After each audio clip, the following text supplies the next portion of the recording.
look, it's Fridays with Jarod on Bring It In, True Hoop's little Zoom from quarantine show. There's Jarod. How are you, sir? I'm lovely. How are you guys? Good. David, how's it going? All is well. Milan Day. Damn it, it's Milan Day. Milan Day. I've never actually seen Milan, and I'm like a little out of the loop here, but it's a big deal. It's going to be a big deal. It's a big part of today for all of us. We'll get to that. But right now, there's the clock. Jarod? So we're going to start today's show with no opening act, no midline bands. We're going straight to the number one band of all time, the Capitalist Machine. So it's first Friday of September, which means job data has come out. Unemployment rate did fall, but it's still at a whopping 8.5%. But we're seeing these things that happen out now where people are saying, well, the stock market's so strong. What's up with the economy? What does that mean? Well, little lesson for you all, folks. The stock market and the economy are, in fact, not the same thing, right? The stock market is really designed as a forward-looking type of tool, right? To look at, we predict things that sort of may happen in the future. It's not a direct representative of what is actually happening right now. What we know is happening right now is there's still a lot of people who are unemployed. When the government got rid of that extra $600 weekly stipend, people are suffering. Economists are saying that with that stipend now gone, people are going to struggle to buy groceries and pay their rent, which means evictions. That is problematic. The economy itself, the day-to-day, the buying of goods and services by people, that isn't doing well. Stock markets, however, with our good friends, the rich robber barons, Mark Zuckerberg, et cetera, they're all doing well. So it's just something to let everyone know that understand the difference between stock market and economy. They are two different things. We know most Americans don't even own stocks. So what does that have to do with anything, right? If I can't pay my bills and buy groceries, it doesn't matter that stock market's doing well. Jarod, do you have more to say on this subject? I have a little bit more to say. I'm going to give up. What I can talk about with his TV ratings, we can talk about later. I'd like to hear more about this, if it's okay with you. So the thing about the stock market, right? So I said it's a forward-looking statement, and it doesn't represent what's going on right now. It is also made up of a certain segment of corporations, right? And look, as Randy said, 7 companies, right? Essentially, yes. Microsoft, Amazon, Google, Facebook, Netflix, right? Like these people, all the tech giants who are doing well. The 21st century robber barons, right? These are your Carnegies, Mellons, Rockefeller, Morgans that were happening in the 19 whatevers. Same thing happening now. And what they are doing is more and more consolidating their nefarious power, right? And at the hands and at the expense of the little people. The other second piece about this is the Federal Reserve has made the stock market more liquid, right? Throwing more money in there, which of course, billionaires, like they need more money, like I don't know what. Like but that's what they do. Meanwhile, you have to argue about, should I give Sally Smith an extra $600 a week? Oh, we can't do that because she might get rich off that $600, right? So it's this game of the shell game they're playing where they're trying to tell you and convince you that no. It's better for everybody when the stock market's doing well, when in actuality, it's better for like 10 people. Thank you, David. You're welcome. Thank you. This is going to be a pretty profound shift in tone. I want to talk about. Steve Nash. I went to Manhattan Beach in 2015 for a ESPN The Magazine idea that we cooked up, where basically we were going to have Steve Nash, who was then retired, like draw up plays. And we sat down at his dining room table. I don't even think he knew why I was there in advance. Because he was like, oh, what are you doing here? There's a guy from the media here. We sat down and I've been to Staples. I spent a lot of money at Staples and bought like the nicest collection of pens, like different colors and thicknesses. And I kept being like, switch pens, use different colors, right? This is my relationship with Steve Nash. But he ended up drawing very specific. Well, this is what was in the magazine. It's like, in a big amount. What he actually did was, the dude had been retired. He drew up like Mike D'Antoni's his 10 favorite plays in like a second, where everybody was, how everything's going. And at one point, he blew my mind with this awesome thing, which is, I was like, well, which one's your favorite? Which one do you like best? And he's like, I like this one, where he comes off the screen, curls this way, and it's so brilliant because not only does it get Amari open rolling to the rim, not only does it get Nash under the rim with an option, but Nash is like, look, because I'm curling this way, like my 3 best options are all in my field of view, right? And I was like, oh, that's because he curled the other way, it doesn't work. And I was like, oh, anyway, my point is, right now in these playoffs, Donovan Mitchell, Jamal, I just wrote about this. These playoff point guards who can dribble their way into creative threes and stuff, fully empowered, like those are the players who are owning these playoffs. This is a coach who might get that. He does have all these plays in his head. I'm over my time, but we'll talk about this more later. Well, it's so funny that we're talking about Steve Nash because that's what I want to talk about now. Of course, Henry's article just came out, so I did not read it yet, but I will say this. There will be a test, though. So everybody's freaking out, being like, well, how are you hiring Nash? He cut the line. There's all these black coaches who were qualified who didn't get hired. Okay. I just want to point out, point guards getting a job right after done playing with no head coaching experience, this isn't unprecedented, right? Not even close. Jackson did it. Jason Kidd did it, right? So it has happened in the past, and those two men happen to be black. Steve Nash being hired, however, though, is a byproduct of the player empowerment era. When you allow players to, and I'm not saying this is wrong, by the way, every company does it. Your most important employee gets more say than low man on the totem pole. That's just how it works. So yes, the Nets have hitched their stars to Kevin Durant.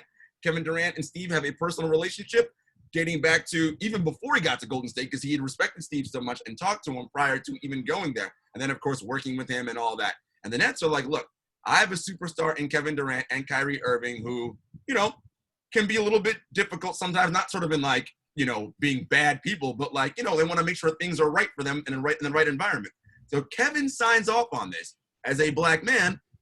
We can't get that mad about it. Now, if you want to say black players should do better about empowering other black people, yes, then I'm all about having that conversation. Kevin, why aren't you talking about other black coaches, black executives, whatever, who need to be hired? And I'm over my time.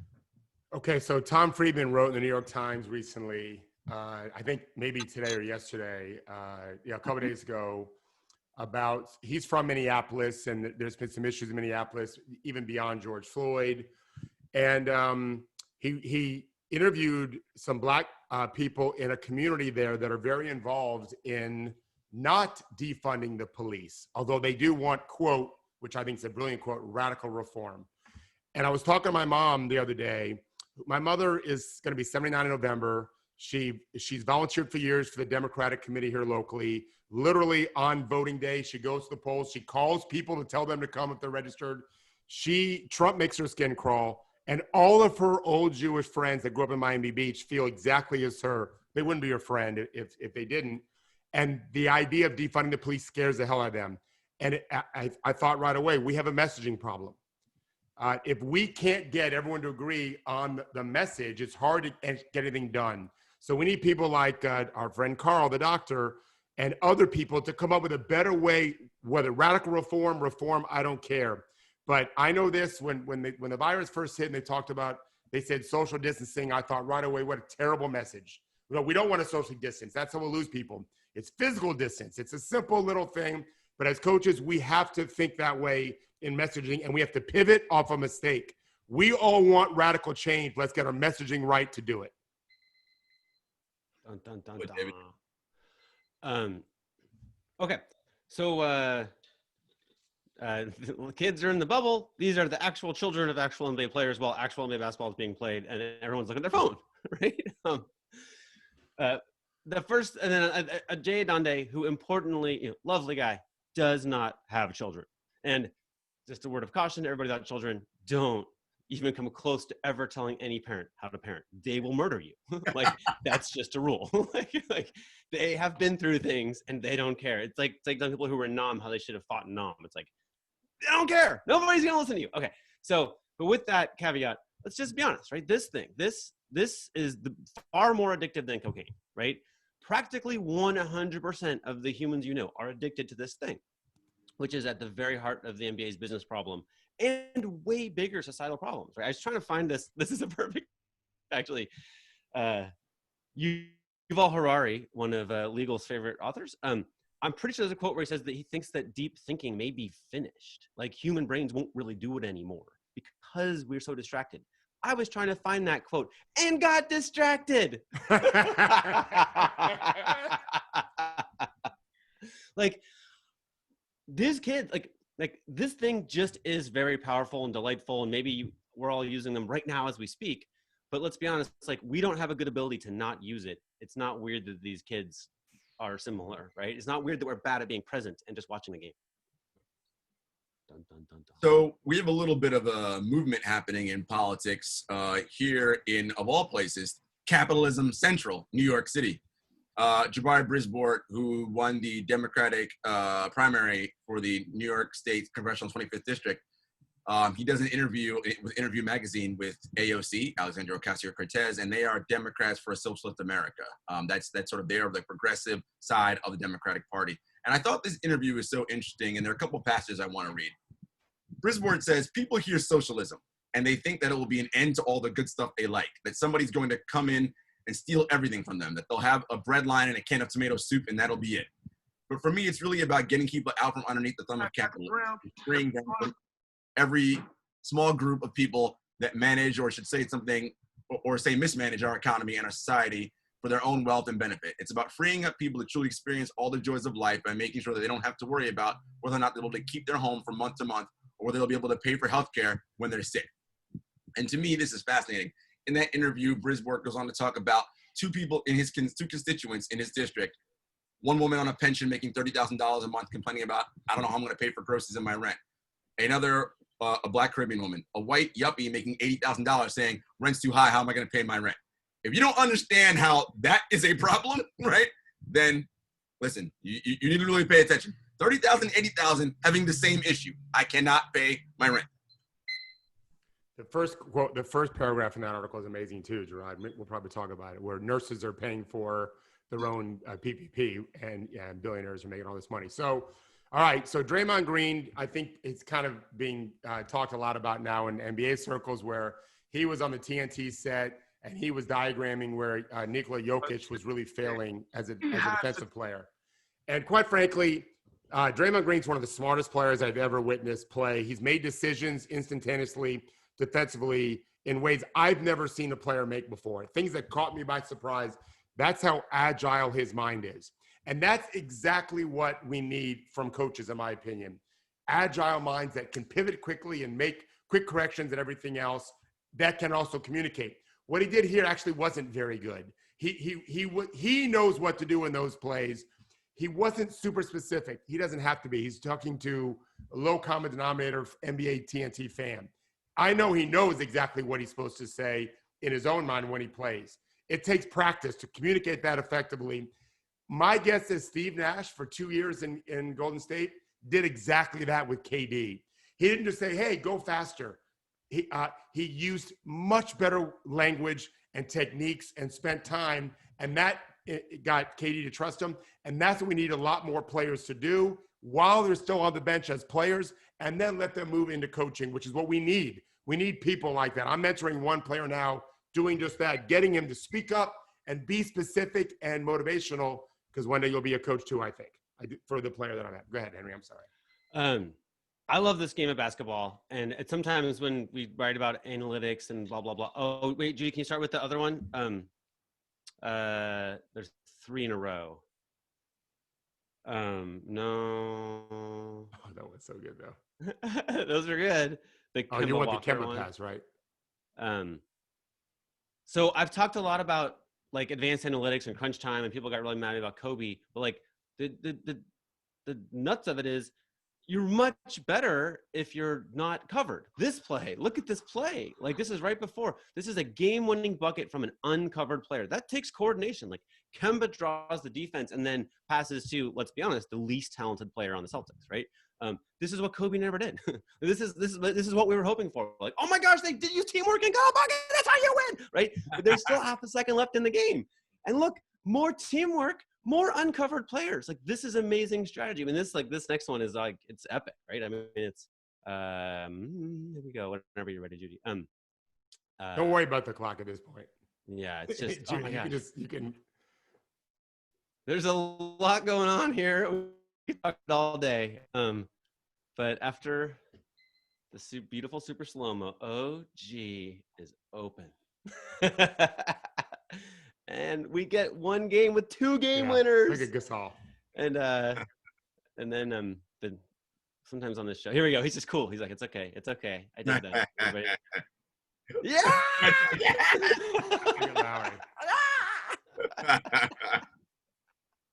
This game would have been in Boston, right? Yes. Game 3, Boston. That would have been pretty. It would have been amazing in Toronto, but in Boston too, it would have been pretty cool to see. Yeah, that was. It was awesome. Wait, That's where Judy, you can we love see it, right, the Henry? last celebration one too now? Pretty please. Oh, the last one, yeah. For Lowry. 3-point shoot in. Great play. And We're trying to find the Here we go. Look how happy the Cal is. Lowry smile. Everything about this is just this is all I want from basketball right here. That's a kid. That's a kid on Christmas morning. No As doubt. joyous a face you could ever have. Everyone's talking about OG's response post game. He says, like, I don't shoot shots to miss, I shoot them to make. Okay. But also his sort of deadpan, that's also OG, right? Like, I've talked to him a few times. Like, if you've watched that video he does with Serge Ibaka, like he's the dry humor guy. Like, that's his whole like delivery, and like, yeah, it's just kind of what we do. That's his thing. So it's pretty funny. You know, the Raptors, I think because of what happened in game 2 where Kemba did his sudden step back shot over Serge to effectively win game 2, they doubled him with the ball screen. And so now it's basketball. Now it's Jazz. Yeah. And he played Jazz. Your point is well taken. Kobe probably still would have taken the shot over 2 people. He could have got it off for sure. There's a lot of evidence. Kemba broke it down. Lowry made a mistake rushing at him, but that's because they freaked out. The Kemba pull-up is as scary as the Curry 3. Yeah. So they freaked out about it and gave up a very, very, very athletic dude who can dunk the ball no problem on anyone. Yeah. That's like, if you, in retrospect, you would argue, if you knew what would happen and they could play it again, you would say, okay, one thing, guys, we can't give up the wide open dunk to anyone, much less their starting center, right?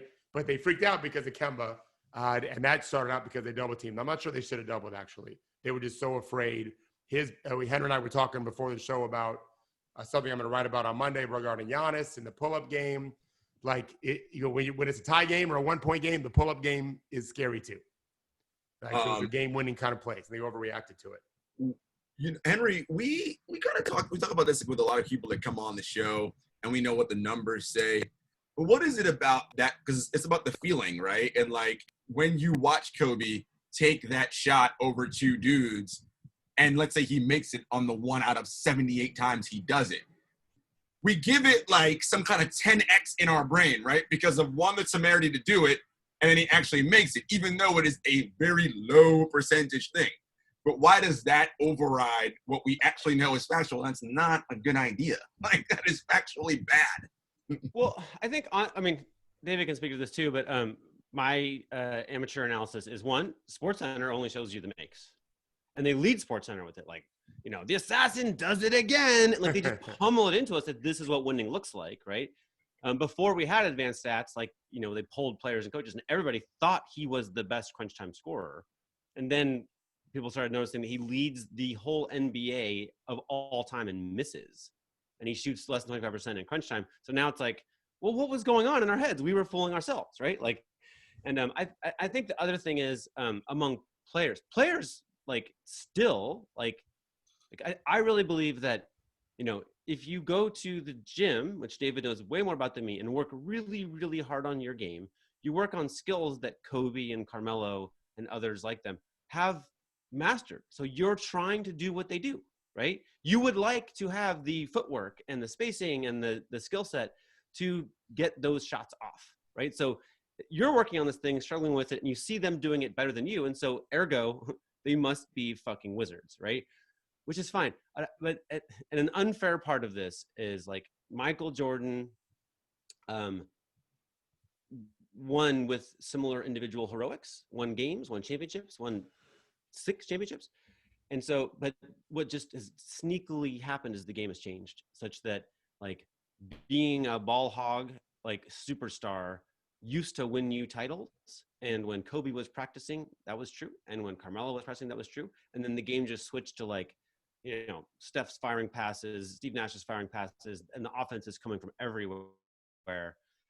And now those teams that are like the Bucks right now, where everybody knows where the offense is coming, can't score enough to keep up with the team is where the offense is spread out. So I think we're just like there's a generational shift happening. That's my take. What do you think, David?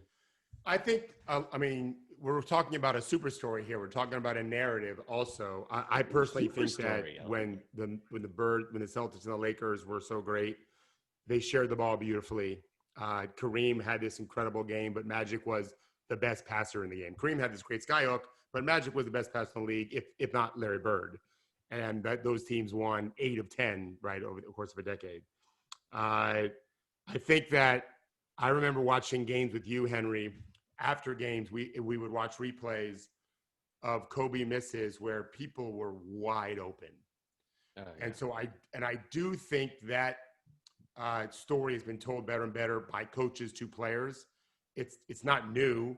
Jordan did throw the ball to Kerr once, did throw it to Paxson once. I mean, those things did happen. Once though. Right. I know. I'm with you. That's where Phil Jackson did, it's not easy. This goes back to, Nash being hired to talk to the world's best player, one of the world's best players. You got to pick your poison just like you do as a dad in a sense. You can't win every battle. This was a really important battle for Phil Jackson. It's a battle I think coaches are winning more and more.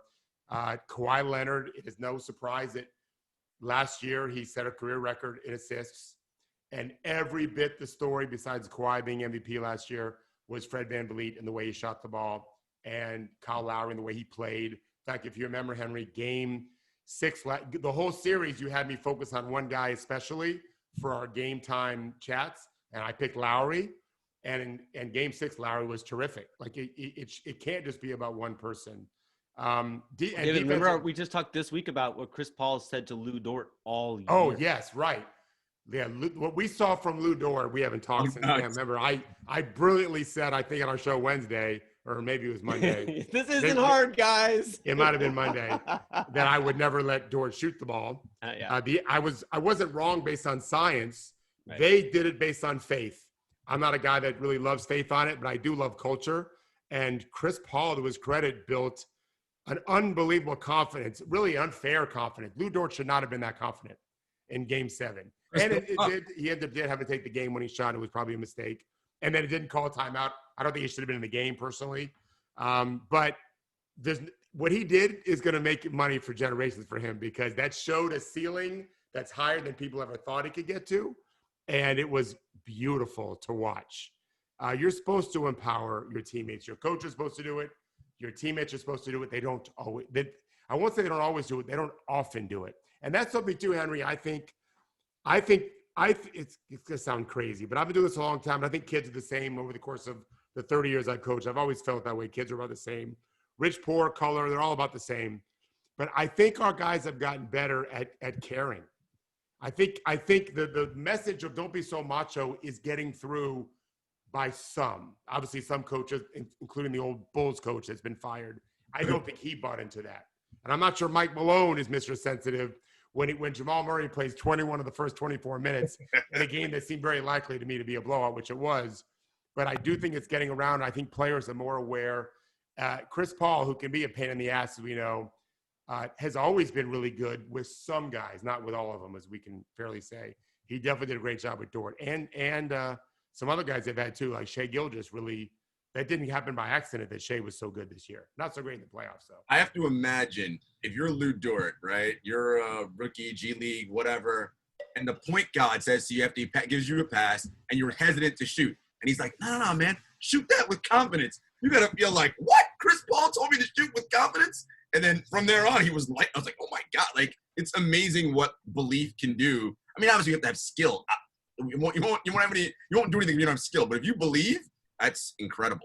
Well, my memory's bad here, but I think he's told him that in like January. Oh yeah, right. Right. So this is like David likes to tell the story of Trevor Ariza with the Lakers, like was not a 3-point shooter, but like Phil Jackson that year was like, no, you're going to be. And he was, he was for that year. So if David's right, that inspiration is breathing spirit into others, then like Chris Paul made Lou Dort a better player. And this is where I think the Kobe story is a little bit like, he had plenty of quotes through his career with basically like, I don't trust anybody, right? Like I'm trusting these fingertips, right? And if you're Derek Fisher standing over there like that, if we have the ability to make each other better or worse players, right? Like that makes you worse. Like it does. Like you catch it, anyway, yeah. I think that's a real thing. Like David's point about increasing caring, like if this is in any way a marketplace of ideas, like that one if all these books on my shelves are right, that one will make your teammates better, right? Or on average. Well, think of another ramification of this. Lou Dort was a G League guy, right? No one thought he had a future in the league, at least not anything close to Rod what he just does calls him now. love nuts. Right. His agent, whoever it is very happy right now. Imagine how many other, and I've written this for TrueHoop, other players in the G League or in Europe could do the same thing if they had a guy like the point guard. Is I love how you say that, Jarod. Says to him, keep shooting. Like there's a whole bunch of other guys that could be so much better. They've never played with anyone like Chris Paul, and they've always done pretty well. Imagine playing with really good players who believe in you, with good coaches and good systems. That's the point. There's so much more talent that we're not mining. We keep going and recycling the same guys over and over. And we know what their ceilings are. These other guys we don't know. That to me is very exciting when you think about taking a young player, even a player that's never been great, but you put him with the right people and you can see him blossom, and then you see what happens. Can we talk about coaching research for a second? Yeah. So this whole like what makes a good coach thing, there's been a lot of like, oh, well, point guards are good or bad, or white guys are good or bad, or blah, blah, blah. And I feel like there's this kind of basic stuff it's been studied a few different ways. I think I'm aware of like maybe 4 or 5 studies through the years of like what makes a good NBA coach. And they're different. The methods are different, but they fit the same general trend, which I think matters today, which is, like the most basic way to explain it is like production curves. So every NBA player comes in, has a rookie year, sophomore year, etc. And then you can kind of, whether you're using, PER or RPM or something, you can kind of predict like, oh, they're going to peak at, 26 and then they're going to decline a little slowly and whatever. And then at some point there's going to be a cliff, right? So they're kind of on this line. One of the ways to look at coaches is to just see if as players and coaches bop around the league and like, do any coaches have a real trend, like a real measurable ability to shift those production curves up, like for more than a random amount, right? So like, do players drift through different programs under certain coaches and just have like, a net benefit that's measurable? And that's the format of Wayne Winston's study, which he did for Mark Cuban before they hired Rick Carlisle. At that time, they found that like literally no coach was different from other coaches except for Rick Carlisle, Phil Jackson, and I'm forgetting the third one, but like that was like basically 27 coaches in the NBA. Or actually, they studied further back. Everybody, like the production curves of their players were exactly the same as if it had been a different coach, right? Random noise. So that's the environment in which every coach is hired, is like probably not going to be different. I think like if you did it right now, you'd find it's like Brad Stevens, Nick Nurse. What's that?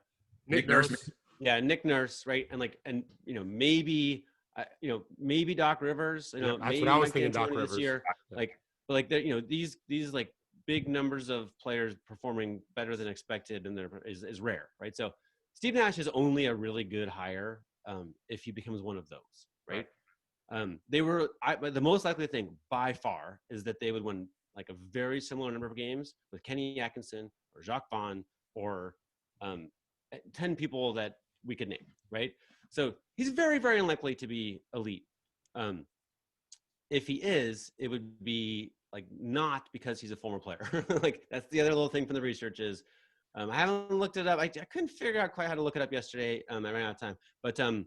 But when it has been studied, like former players who are coaches have a winning percentage that's like quite a bit lower than not former players. Like we as fans are like, oh, they don't know how timeouts work and they know where the rim is and they know what spacing. It's like, no. Or there are people who were born to coach, right? Like by the time you make it up through the G League or whatever as a coach, like you might actually be really good at that job, which is a totally different job. So anyway, so I don't know what's gonna happen with Steve Nash. I share everybody's like annoyance that there's a race thing that's bothersome about that hire for sure. Same time, I said what I said about like the dude can sit down at the dining room table and rattle off from memory the kinds of plays that will probably apply to the Nets. And he's on video with Kevin Durant basically loving him, right? You need someone that Joe Tsai is going to want to hire. You need someone that Kevin Durant's going to want to hire. You need someone that Sean Marks is going to want to hire. Like, might have been a list of one, right? Well, I like what Jarod said. To me, it was very much, this is what happened to player empowerment. Henry and I talked yesterday, though, Jarod. I don't have a problem with the Nets hire. I have a major problem with the Kings hire. Luke Walton made no sense to me at all. He's a former player, too. He clearly won on a team where any of us could have done about the same thing. I think that's evident now with Golden State. He was a disaster with Los Angeles. And the list, we've all seen these lists of all these great black former head coaches or assistant coaches that should have been hired in Sacramento because they don't have any players like Kevin Durant, right? Doesn't mean that Fox one day can't be, although it's probably, it's unlikely that he will be. But they sort of have that kind of power, right, to change the franchise fortunes. You have to be smarter than, and nothing against Dave Yeager, but he got fired for a reason too. Like that's what bothers me. We keep hiring white coaches who just got fired without even giving others a chance. And I want to get you guys' opinion on this. I'd like to see, and I'm just throwing this in the air here. I'd like to see a rule in the NBA, and I don't know what the number would be, but my initial thought was 10. That until there are 10 head coaches filled by minorities, and you could say based on color or gender, I wouldn't quibble with it. Then you literally, by process of law, have to have an interview with minority candidates. If we get to 10, that. 11, 12, 13, did the Nets interview anybody else? They have rules. Like the Nets have gotten in trouble in the past for not interviewing candidates. But they didn't interview anyone, as far as we know. In this case, did they? Besides Vaughn, no, not that I know of. All we know for sure is they interviewed. Did they even interview Vaughn, or was his seed games the interview? Vaughn got interviewed, and apparently Tsai and Marks, the rumors coming out was they loved him. But I think that a lot of people, it's starting to come out, and maybe like Amin might know or whatever, that the Nash thing was kind of in the works for a while. May, right? All right. So for sure it's been in the works. These things don't happen that quickly. Durant absolutely had it. I mean, Durant literally just didn't endorse Jock. Yeah. If Durant says, take your pick, I think they actually would take Jacques Vaughn. They literally saw what he just did, right? Without that much talent, right? We all thought they'd be the worst team in the bubble, not even close. And a joy to watch and everything else. Nothing against Steve Nash at all. Nash killed the interview because he did it on the court for those 12 games, basically, right? At least 10 of them with 2 games in the play. After the game 2 in the playoffs, they had nothing left. But it was, I'm sorry to be cynical, but like, come on, like Jacques Vaughn's like playoff genius was like, Karis LeVert, you wonderful genius, go and do your thing. Right? Yes. He wasn't good in the playoffs. They were dead. Joe Harris was out too. But they also those lost 8 games were great. My point is when Jacques Vaughn was becoming the coach that you would want to keep, he was the coach who was empowering Karis LeVert. Like, this is not the Kyrie KD vision. Oh, I don't disagree with that at all. Right. I'm not saying he'd be great with those guys. He's never had players that good before. It's actually interesting. I'm saying that I think KD's too selfish. He just left the fucking Warriors because he didn't get enough spotlight. Right? Like, he doesn't want another star. Like, he chose his star. His star will be Kyrie, and everyone else can't be the star. Like, that's how this is going to go. Well, here's the interesting thing with the Nash-Jacques Vaughn thing, right? Like, so KD is the most important person to satisfy if you are Tsai and Marks. But ultimately, him and Kyrie aren't the most important person for the coach to deal with, right? In the sense that they're going to do what they do because they're good. It's about Karis LeVert and everybody else, those ancillary pieces, right? That's the thing where the coach makes his mark because Kevin Durant is Kevin Durant. Like, healthy might be the best player in the world. Like, what more is Steve Nash going to do, right? Like, he knows what he has to do on a basketball court. It's about these other guys. How do I empower them, make them better, develop them, hit that point you said, Kenry, about, well, this guy might have been a 16 PER, but with me, he's going to be a 19.5 PER. Well, that could be the difference between hitting 2 corner threes in game 7 and not, right? Like, it's a weird sort of balance between we have to cater to our stars, but they actually don't matter to the stars because the stars just do what stars do. Right. You got to develop everyone else. You have to have a command. Look at Toronto. So they played yesterday when they could not make a shot. I think his name is Matt Thomas from Iowa State. I've never seen him before playing for the Raptors because he's a shooter. And if you watch the game, I think he missed one shot. He looked like he knew what he was doing. I was so impressed. I've not seen this guy at all. And I've watched a lot of Raptors games and the seeding games, and I haven't seen him. I'm sure he played some. And then look what OG did, right? And look at what Siakam has done. Right? That's your story. Is Nick, and it's not just Nick, it's the franchise. And I think that's the other thing. The Nets, I actually think, do have a good franchise. I'm surprised at what they did. I said this and probably wrote this a year ago. I didn't like blowing up what they had going on to get Durant, to get Kyrie. I understand it. And it's probably as much business as anything because from what I'm told, it's kind of a dead arena, which is shocking to me. I go to every home game as a media member. I can tell you, it ain't great. Right. So it will be now, I would think, because I think it should be like the sexiest team in America. Brooklyn. I love Brooklyn. I love the thought of Brooklyn. And if they can't put a product that excites people, that's weird to me. With Durant and Kyrie, I think they should. So I actually think the franchise is on solid footing. But now it's the little thing. So who's going to be their OG? Who's going to be their Siakam? LeVert could be, right? He's clearly showing that a little bit. And who's going to be that in line more and more and more? That's on the GM. That's on Sean and Steve to create that. Otherwise, it won't matter anyway. Because you can't just have 2 stars and win. Yep. You can't. This is like, I want to be very clear. It's going to fail fucking spectacularly. Like, this is exactly like when they got Garnett. Like, these are the same conversations. Like, oh, the arena's a little dead.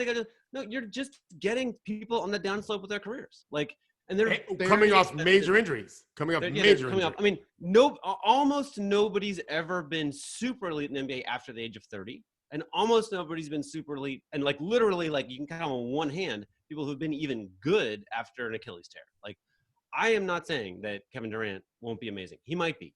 And, you know, these things. Probability is low. But the probability is extremely low that he'll be like the guy who leads a championship team, right? Like, that's extremely low.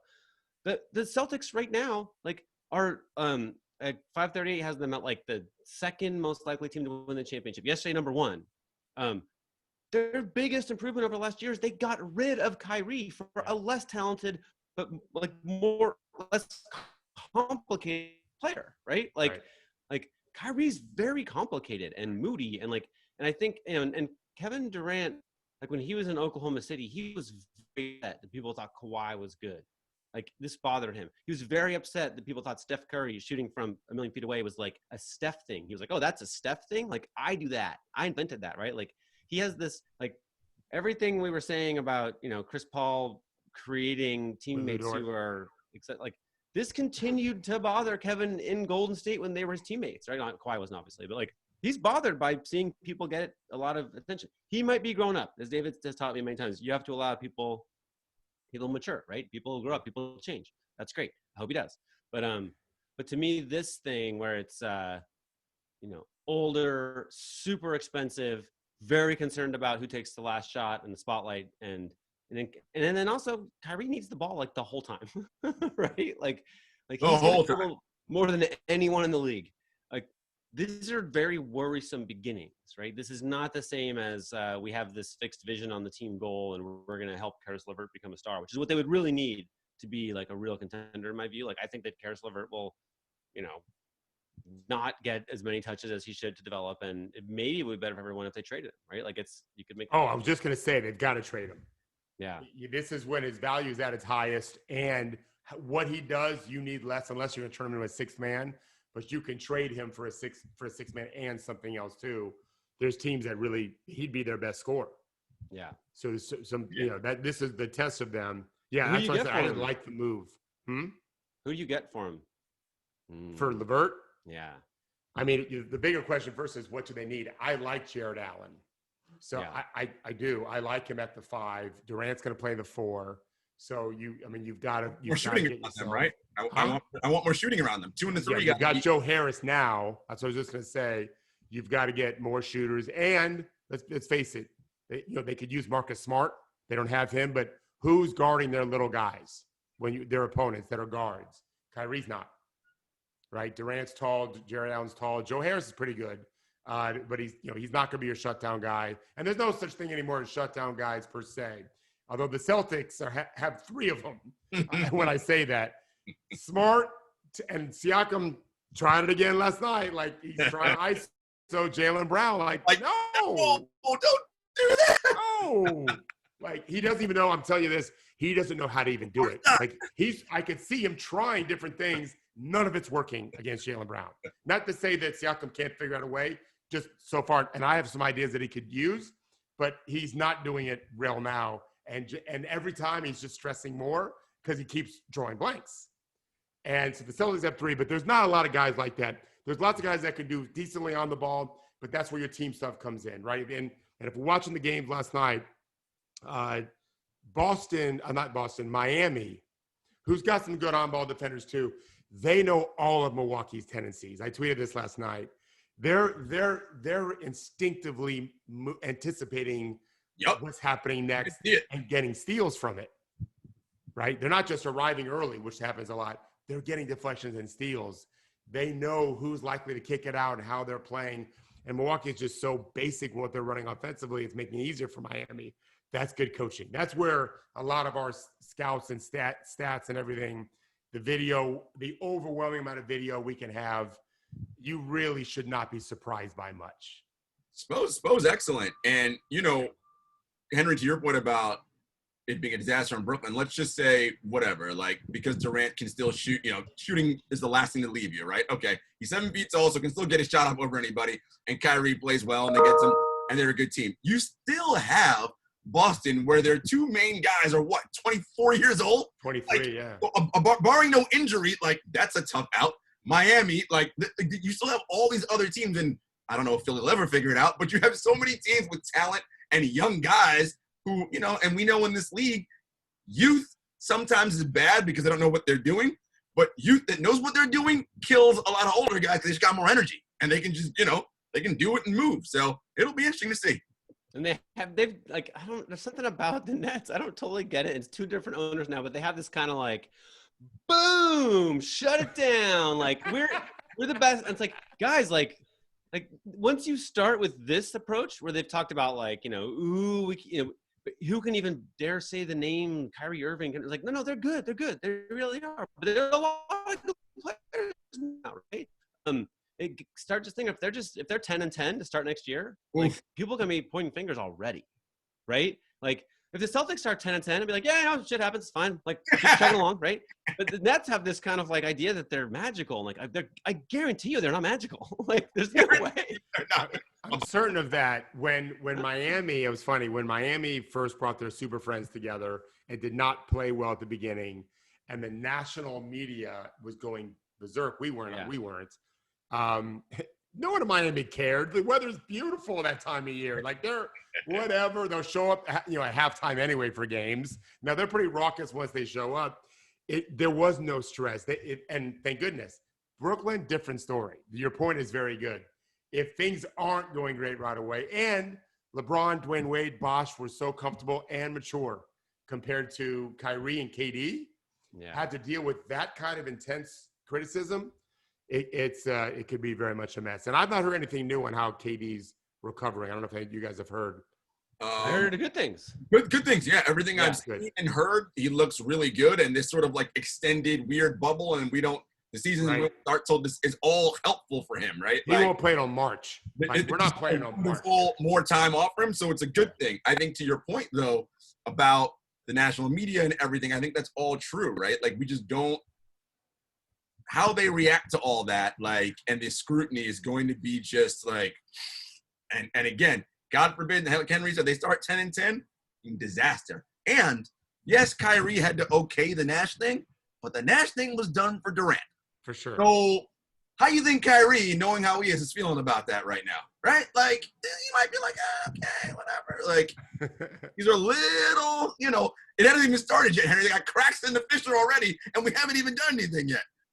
Yeah, although look, this might be I don't know how it's gonna go with Steve Nash, but if it's good, it'll be best for Kyrie, right? Yeah. He has the perfect, you think he's sitting at home watching Jamal Murray score 50 and thinking like he's just like, oh, here, like he is maybe the most skilled player in the NBA, right? I mean, he has a perfect skill set for what's working right now this week in the NBA, right? And now he has a coach who kind of invented that, like who's certainly going to empower him, right? And I don't know why it moved me so much. I brought it up before. I wrote about it today, but this Drew Holiday section of this podcast where They're basically like,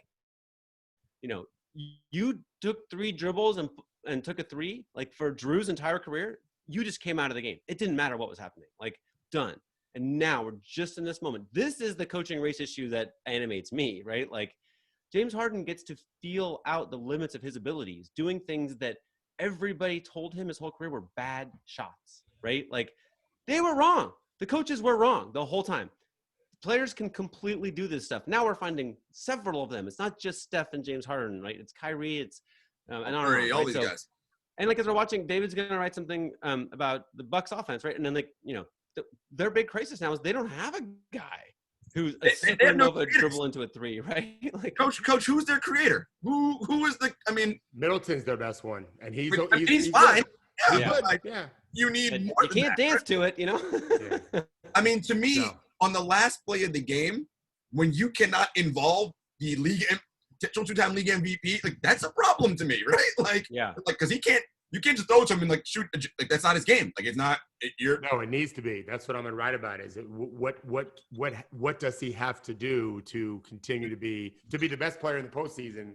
I mean, let's just face it. In the postseason, we've talked about it many times before.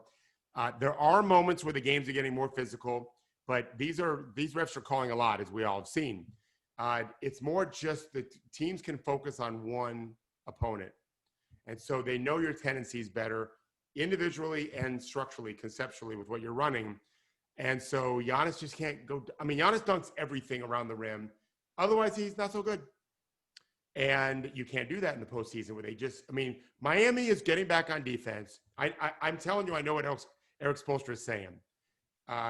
Everyone run to the paint the millisecond we miss our shot as fast as you can.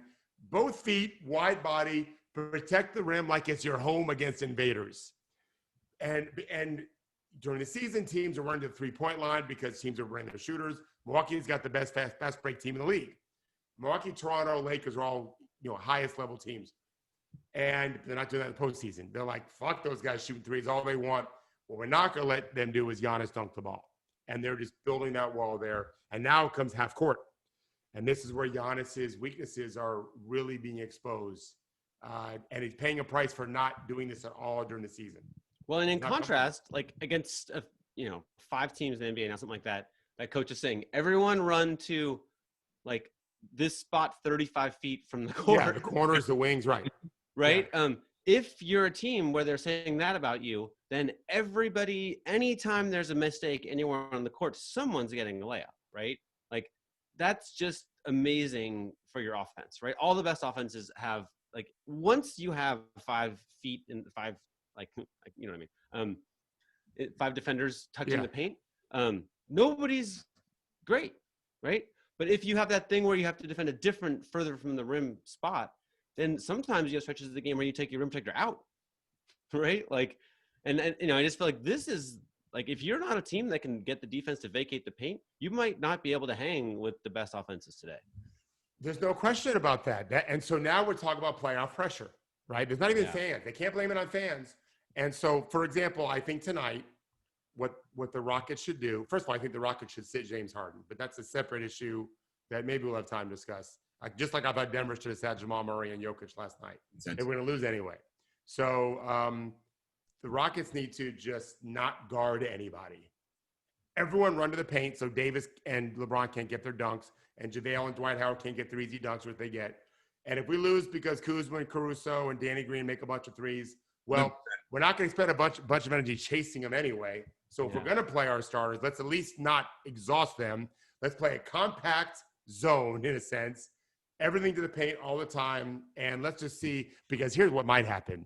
What might happen is it might be 59-58 near the end of the third quarter because the Lakers can't make a freaking shot.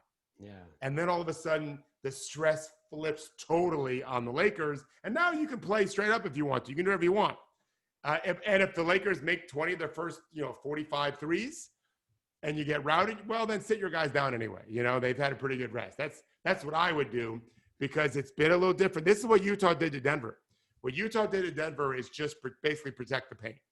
They realized Denver's not a great shooting team. And Jamal Murray was 34% going into the series from 3. Yeah.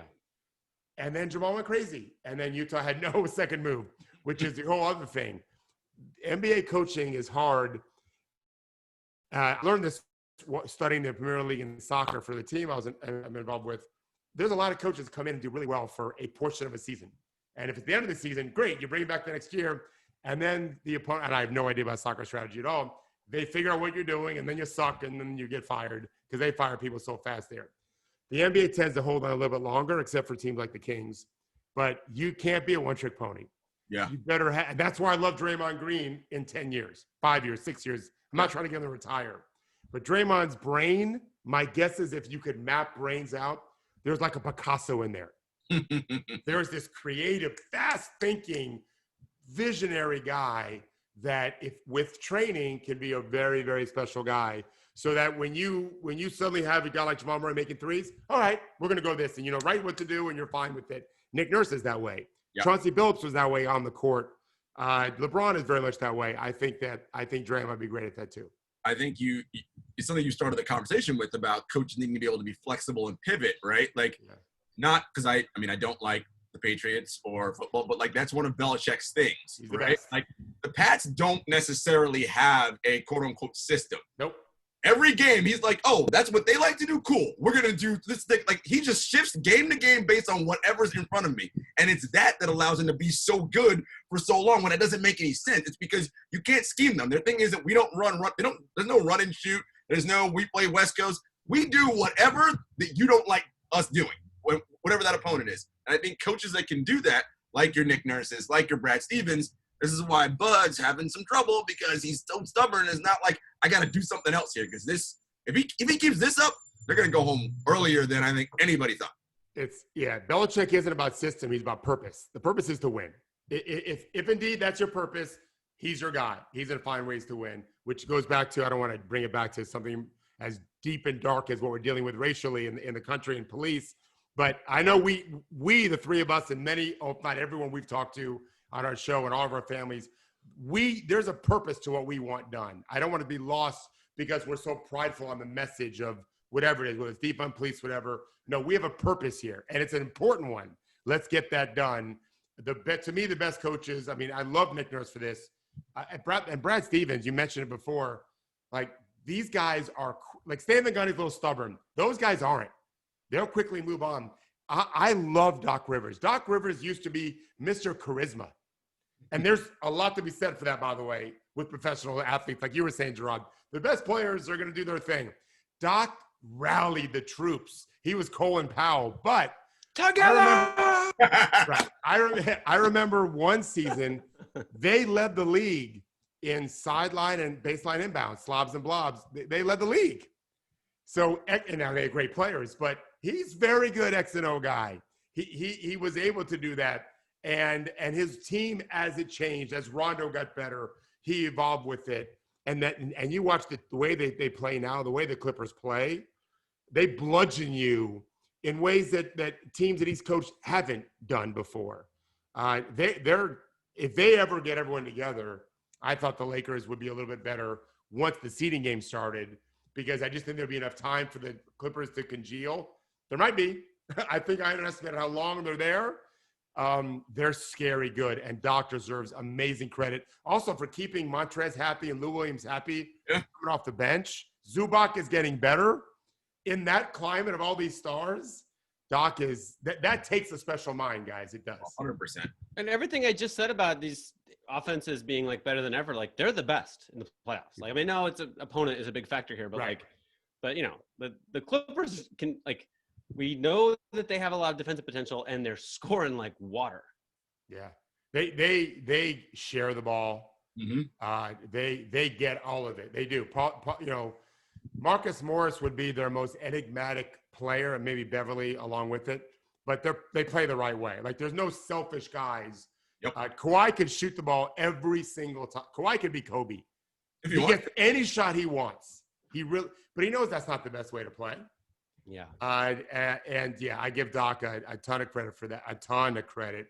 I hope the Lakers get through the Rockets pretty easily, and the Clippers. Lakers. Well, that's the thing, right?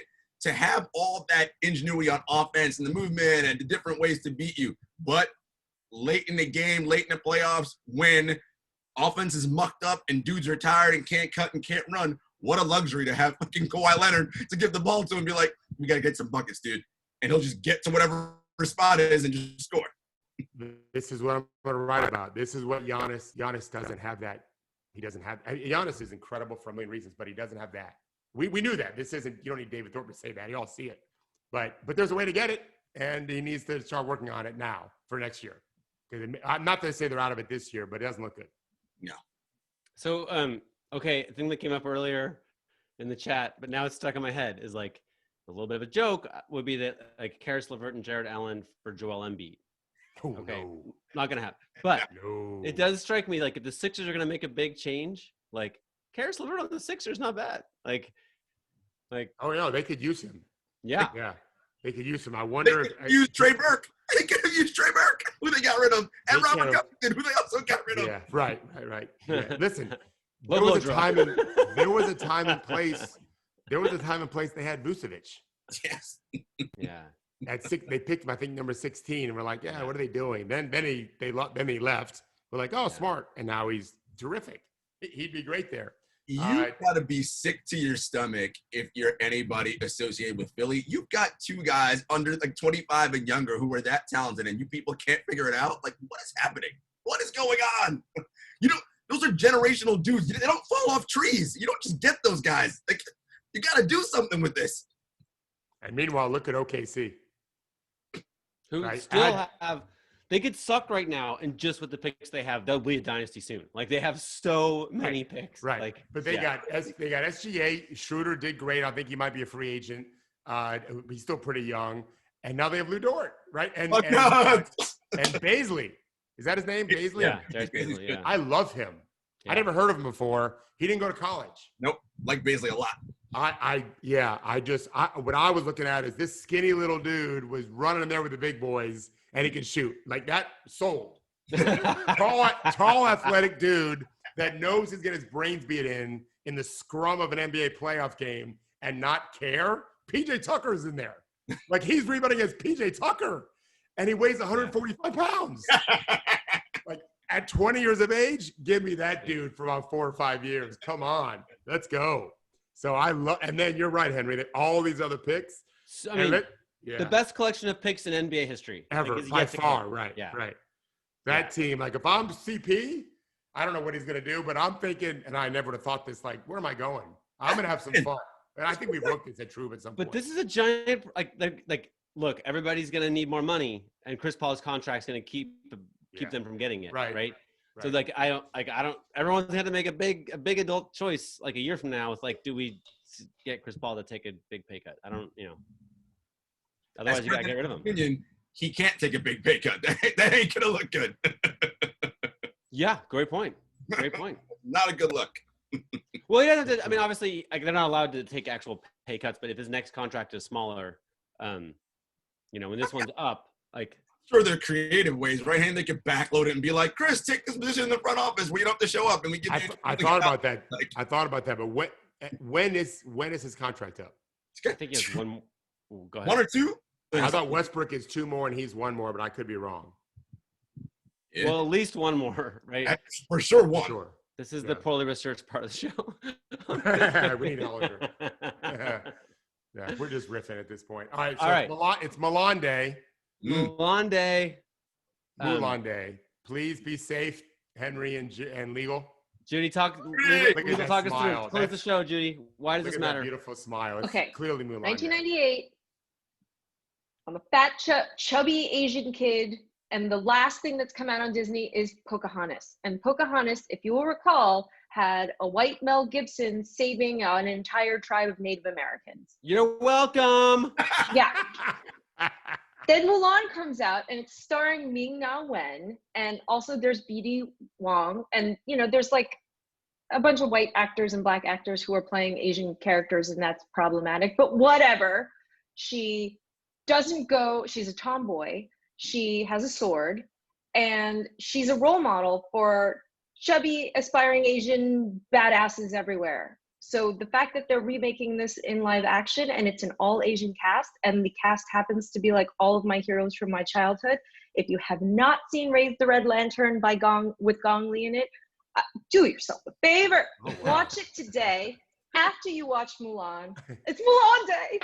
What's the recommended beverage for watching Mulan, would you say?